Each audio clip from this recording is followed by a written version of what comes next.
Sitarama project అనేది కేసీఆర్ కళ అన్నారు హరీష్ రావు. కేసీఆర్ స్థానంలో మరొకరుంటే ఈ ప్రాజెక్ట్ రూపకల్పన జరిగేది కాదన్నారు. అయితే దీనికి కౌంటర్ ఇచ్చారు మంత్రి తుమ్మల.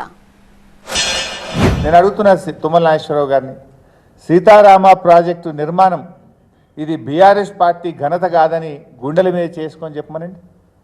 నిజంగా కేసీఆర్ లేకుండా ఇంకొకరుంటే అంత గొప్పగా ఖమ్మం జిల్లా గురించి సీతారామ ప్రాజెక్టు గురించి రూపకల్పన జరిగేదా అని నేను అడుగుతా ఉన్నా. ఈరోజు ఇవాళ సీతారామ అనేటువంటిది కేసీఆర్ గారి కళ, ఇవాళ ఆయన కృషి ఫలితం.